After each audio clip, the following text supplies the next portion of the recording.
Doc Martin, thank you very much. Jerome, thank you. Erwin, thank you very much. Onat. Thank you to each and everyone. A pleasant good evening. To our friends from the media, maraming salamat po. And of course, my fans are here too. Vilmanas! Thank you very much. And nandito rin po ang akin pong pamilya. Nandito rin po ang akin pong mga kaibigan, best friends. Andito si Mr. Tirso Cruz III. Yes! Miss Lynn Cruz. Andito rin. And I see old faces, familiar faces.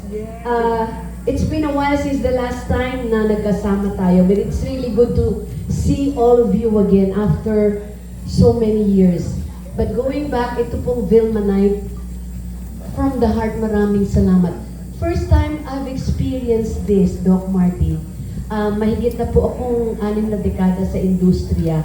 Actually, pag may mga museo na ganito or exhibit na ganito, ako ang nagbibigay nung public servant ako. Pero first time I've experienced, ako po ang binigyan. And for that, I'm very, very grateful. Maraming salamat po.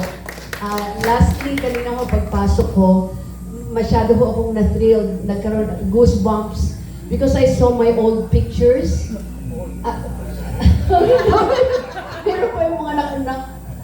Meron pa yung mga naka-sex and sexy ko, grabe. Ganyan pala ako nung araw. Sobrang ko sexy. Kunan nyo yun, no?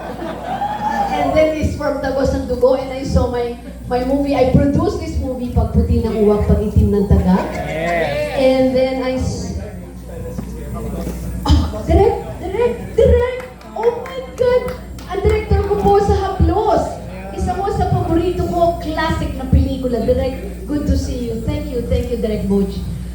Kasama ko si Yetbo, si Christopher De Leon, and Miss Rio Locsin.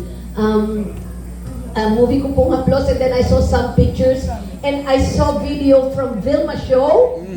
Oh my gosh! And then, mga paintings, Burlesque Queen, and then, oh, grabe.